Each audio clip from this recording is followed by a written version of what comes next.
ça allait pas bien, man. Ma première année en affaires, moi, j'ai fait 14 000 ish de ventes, puis j'ai fait 16 989 $ de pertes, alors que j'étais déjà dans les dettes. Puis OK, mais je veux juste que tu fasses attention, entrepreneur. On entend parler de juste les histoires à succès. Là. On n'entend jamais parler de ceux qui réussissent pas.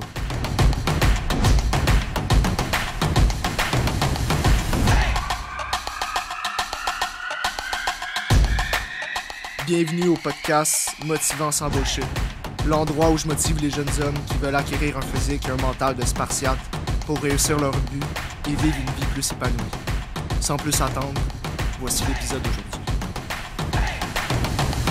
Salut tout le monde, j'espère que vous allez bien. J'espère que tu t'es entraîné aujourd'hui, c'est super important. Donc aujourd'hui, je suis vraiment reconnaissant d'accueillir dans l'épisode d'aujourd'hui le cofondateur de la compagnie Believe Suppléments. Believe, c'est la première marque canadienne à tester chaque lot de suppléments et à divulguer ses résultats publiquement.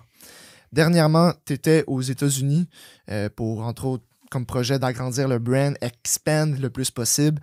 Il est maintenant ici dans le studio des Remarqués à Laval avec moi.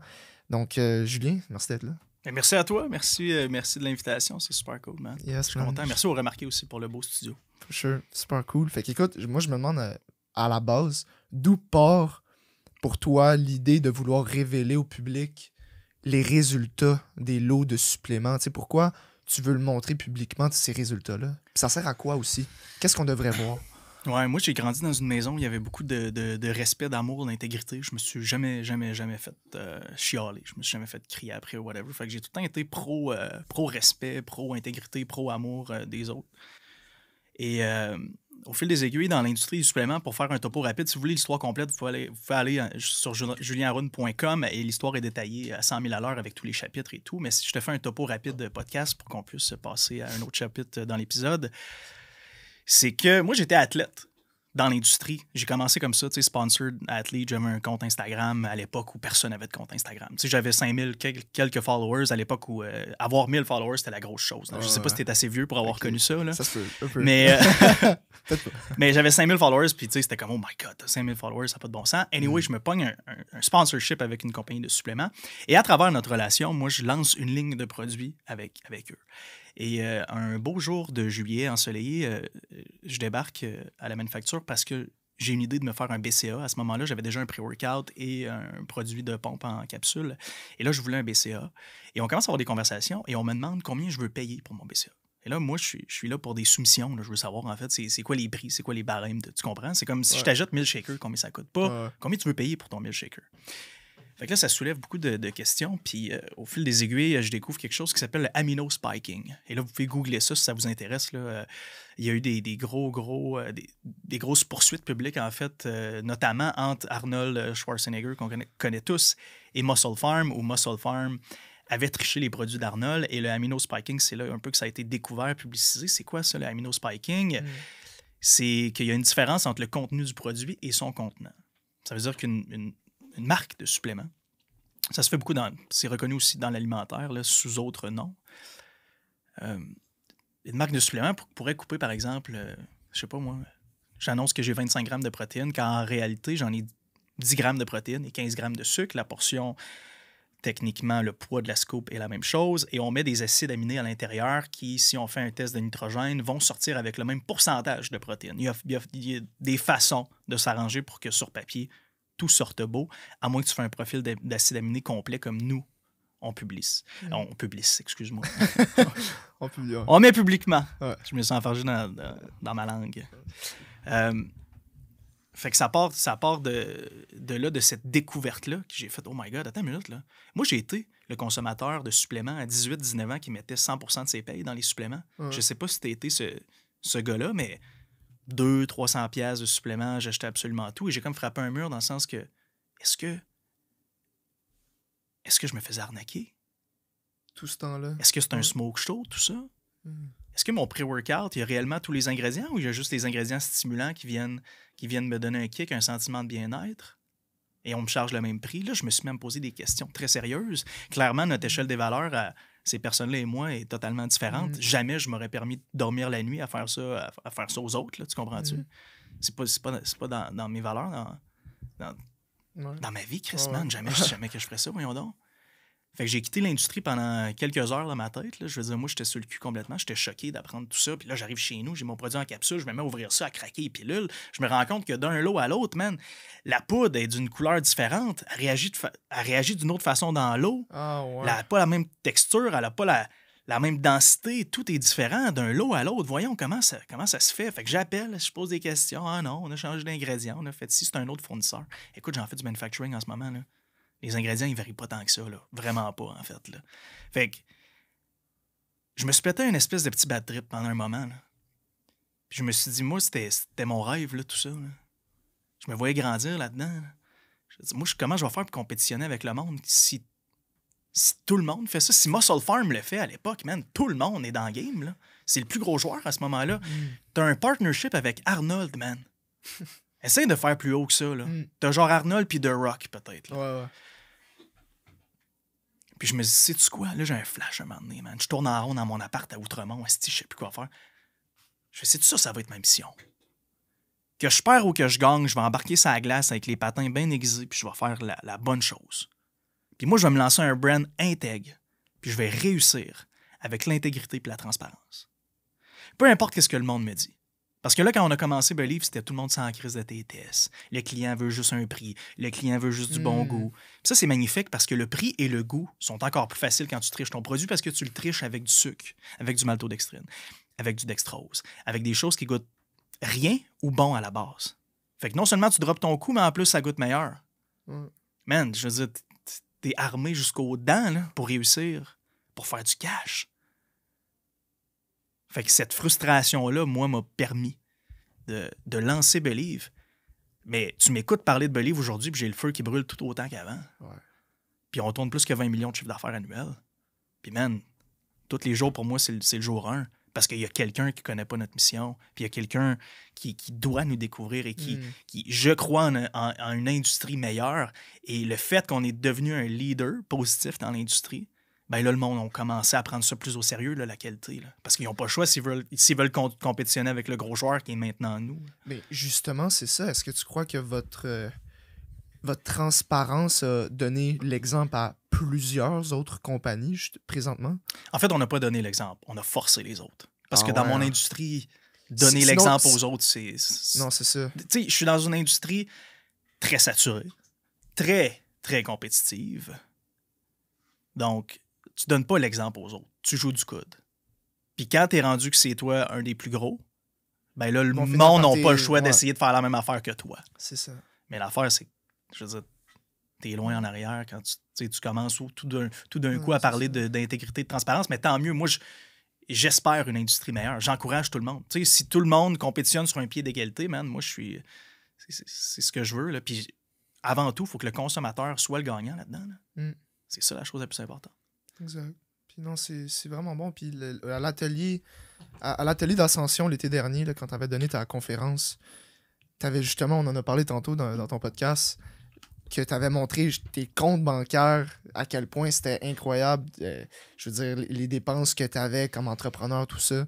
Puis on s'entend, justement, tu me dis, ta blonde avait elle aurait fait une crise cardiaque. Là, ou, en tout cas, si tu lui montres ça présentement, elle ferait une crise cardiaque, littéralement. Qu'est-ce que tu penses que ça prend pour être un entrepreneur qui a du succès? C'est quand même large comme question. C'est quoi les traits de personnalité que quelqu'un devrait avoir pour justement se démarquer, je te dirais?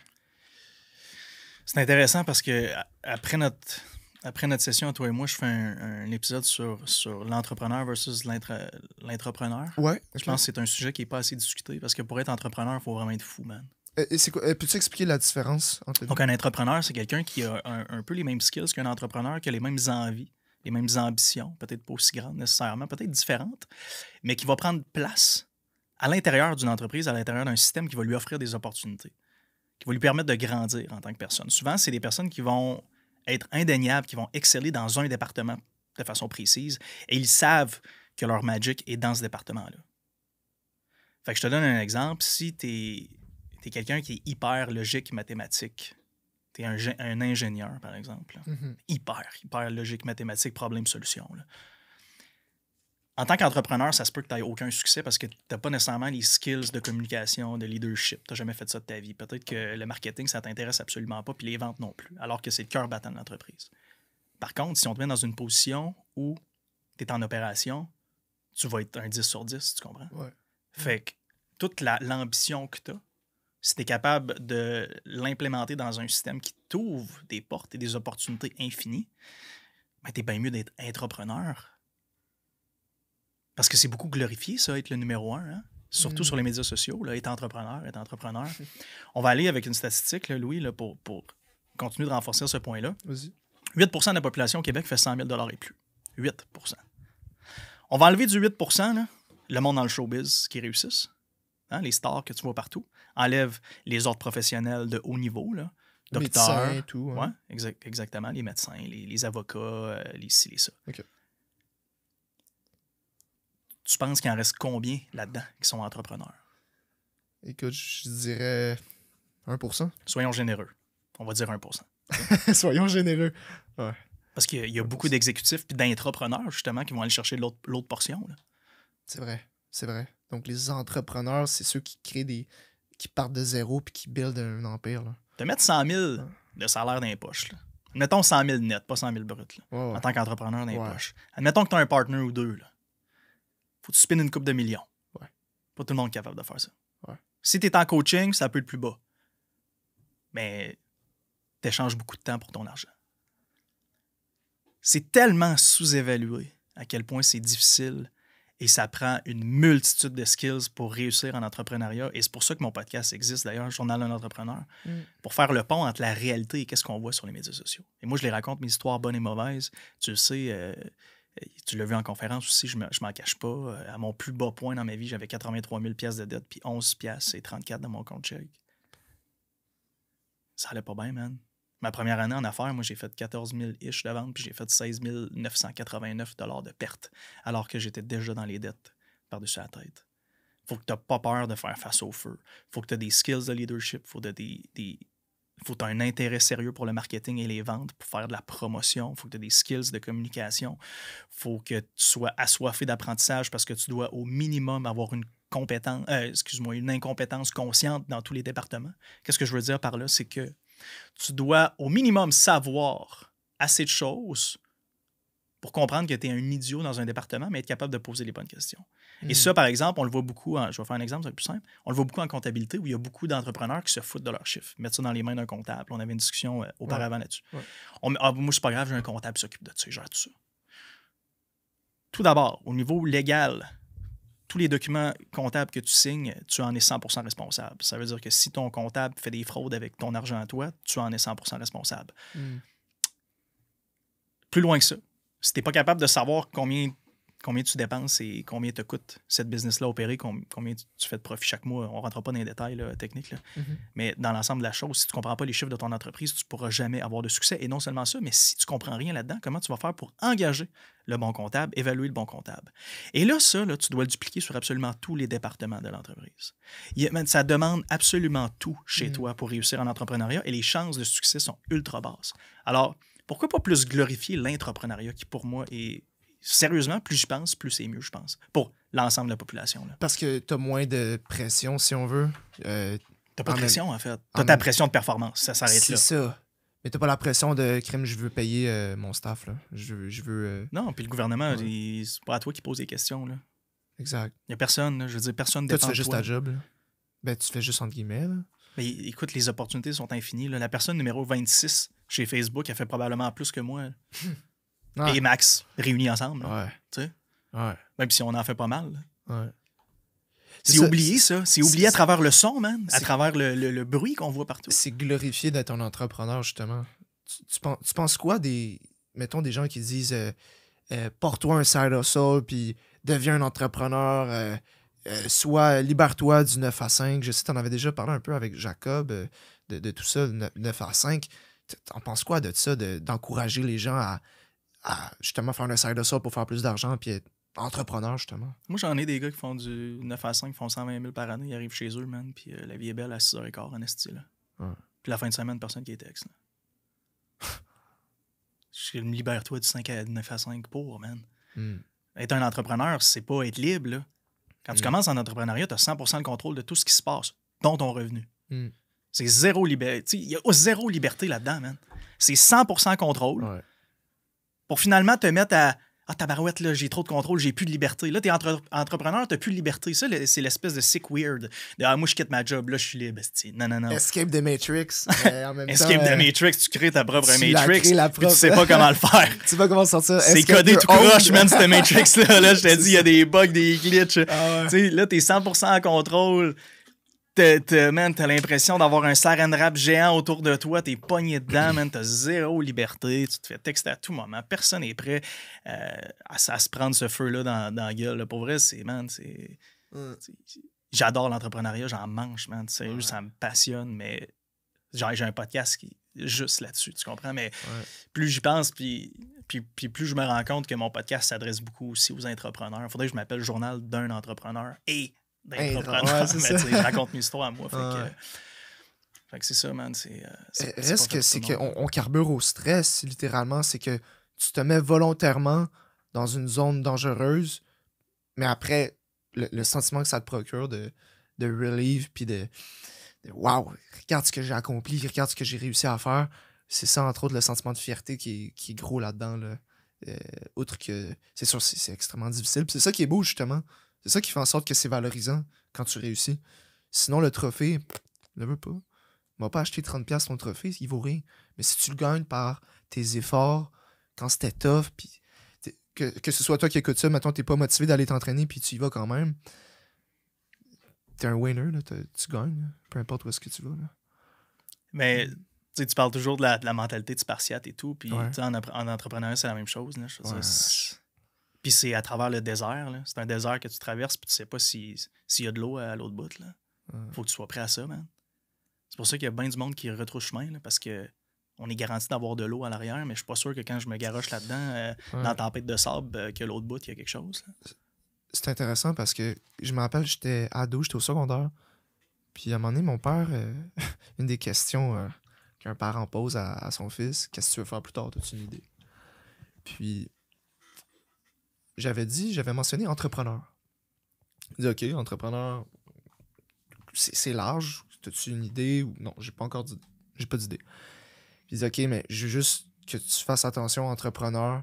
On entend parler de juste les histoires à succès, là. Mais on n'entend jamais parler de ceux qui réussissent pas.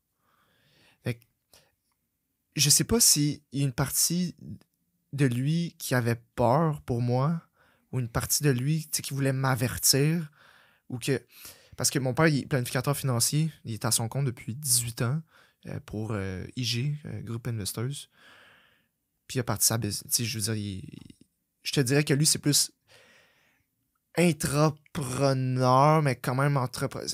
C'est comme entre les deux. C'est pour une association, mais il a quand même ses propres clients, il fait son propre... travailleur autonome. C'est ça, travailleur autonome. En fait. C'est vrai. Puis, c'est ça, c'est que on entend souvent, ce que je veux dire avec ça, c'est qu'on entend souvent parler des histoires de succès, mais on n'entend jamais parler de ceux qui échouent. Puis ça, as-tu des stats là-dessus? T'as comme le pourcentage de personnes qui réussissent après comme 1 an ou 5 ans dans tout ça, ça ressemble à quoi? Je les sais pas, écoute, je les sais pas au bout de mes doigts, mais tu sais, encore là, il faut définir pour toi c'est quoi réussir. Ben, entre autres, c'est ça que je me dis dans ma question. Là. Ouais. Je pense que la plupart du monde, tu sais, moi, quand je.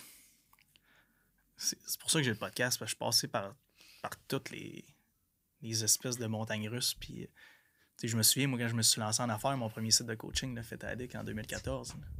À la seconde, j'ai pesé sur Play. Là. Man, je me voyais multimillionnaire dans 2 ans. Là. J'ai vendu 2000 $ après 4 mois. Là, tu comprends que la sécheresse, c'est vrai dans le désert. Là. Il commence à avoir soif en esti. Puis les risques de faillite sont beaucoup plus proches que les chances de succès. Là. Ouais. Fait que, tu sais, on en revient à stade du, admettons, 1%. Ouais. Les entrepreneurs font 100 000 dans leur poche par année. Là. Ça veut dire que si on met 100 personnes dans la même salle, toi, tu dis que t'es la personne sur les 100 qui va réussir. Là. À quel point il faut que tu aies confiance en tes moyens, en maudit. Là. C'est sérieux, man. Tu sais, je veux pas faire peur au monde, mais c'est ça la réalité de la chose. Parce que c'est facile après ça de débarquer sur Instagram, me voir rouler en McLaren, faire ça. Chris, moi tout, je veux faire ça, faire comme Julien. Débile, ça. Ça, ça me fait poser une question, man. Est-ce que tu penses que les gens devraient suivre leur passion pour être entrepreneur? Puis développer une business là-dessus sur leur passion ou t'es contre ça un Ça peu? dépend si c'est une passion qui a des chances d'être payante à court terme ou à long terme, mais dans tous les cas, c'est sûr que tes passions devraient être au cœur de ta vie, là. Au cœur de ta vie. Est-ce que tu es obligé d'en faire une entreprise? Je pense pas, man.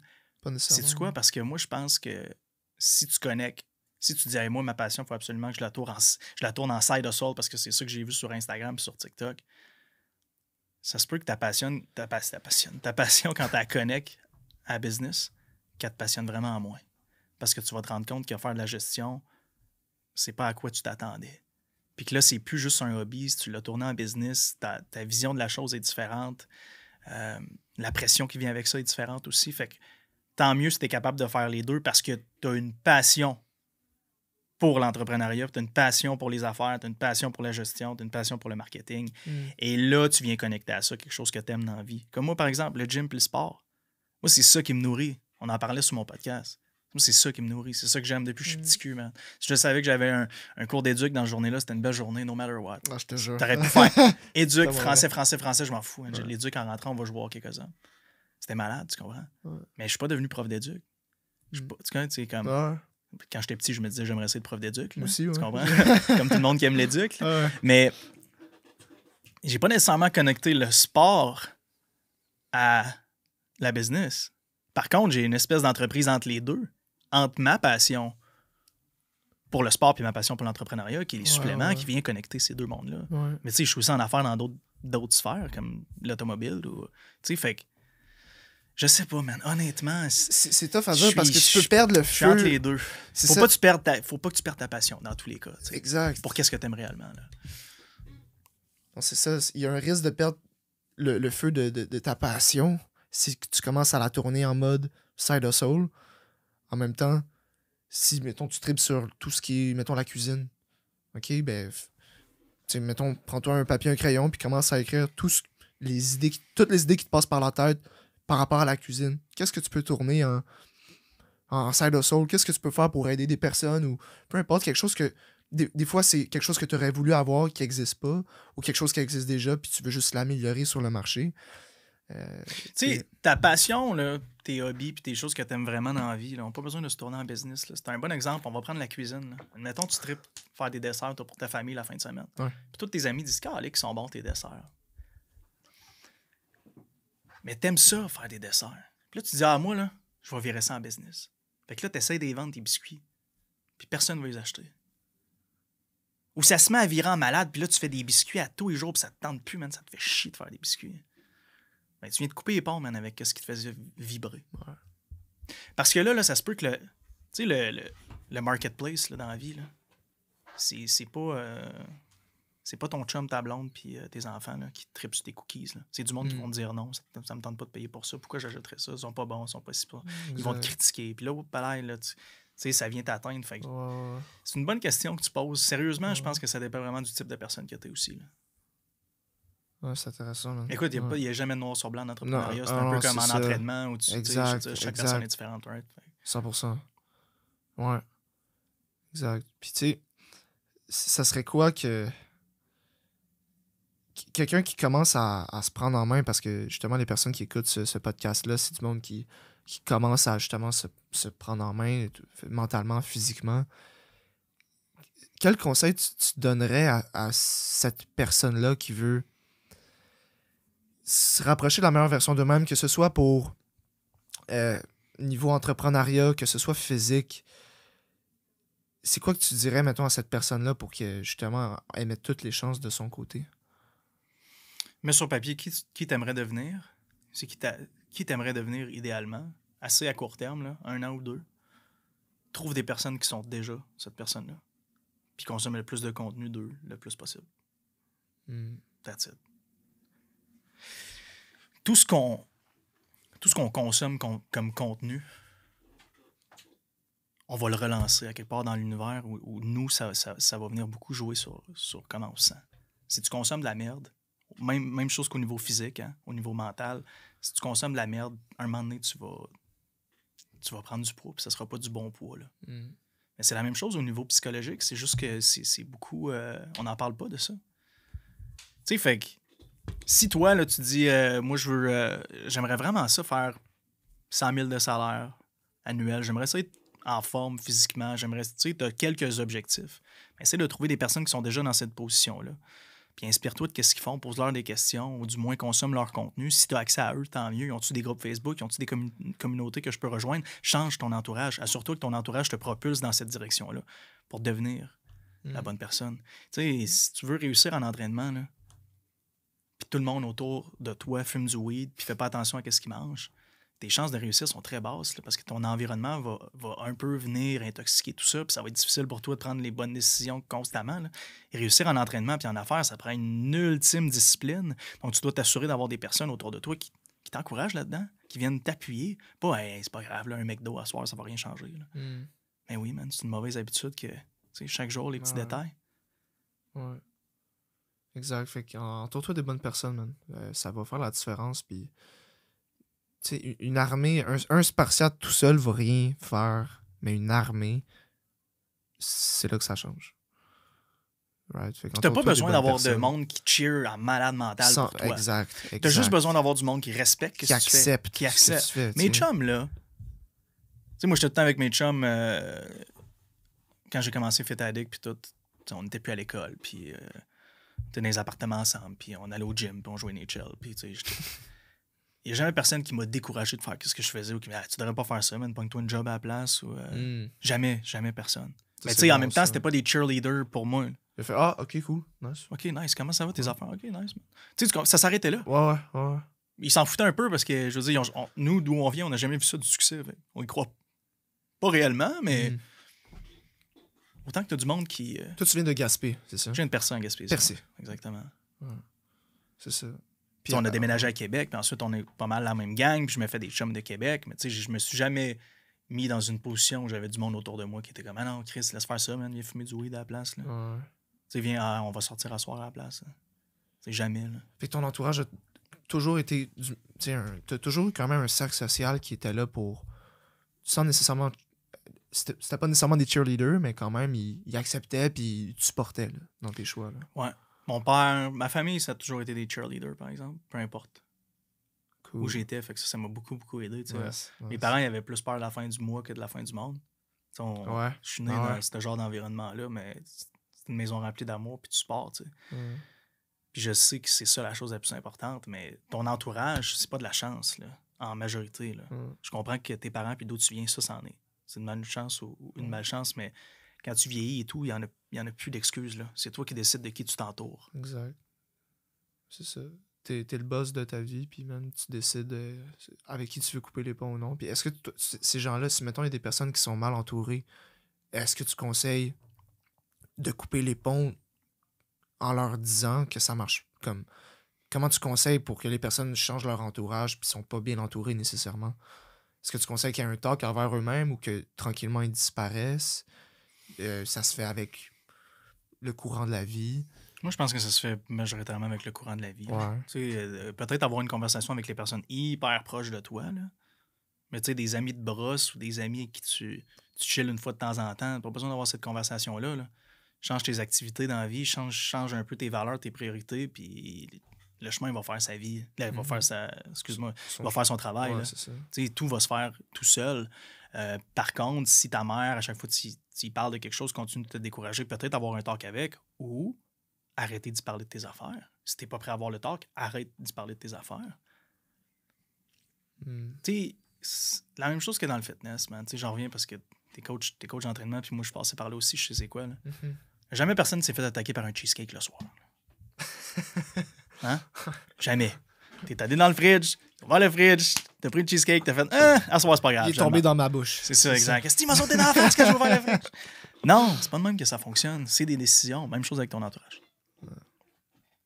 Ben écoute, je te remercie pour l'épisode, man. Je suis content que tu sois venu, puis je suis sûr, man, t'as pu réveiller quelque chose chez certaines personnes. C'était super intéressant, man. Ça me fait plaisir, man. Super cool. Merci, mon chum. Ciao, à la prochaine. C'est où qu'on peut te rejoindre? Ouais, c'est vrai. Ben oui, Colin. Journal d'un entrepreneur pour mon podcast sur Instagram. Puis sinon, Julien Haroun, fait que j'ai 2 comptes. Venez me suivre. Parfait. Super. Donc, laisse un 5 étoiles sur le podcast si t'as aimé ça. Et puis, on se revoit prochainement. Salut!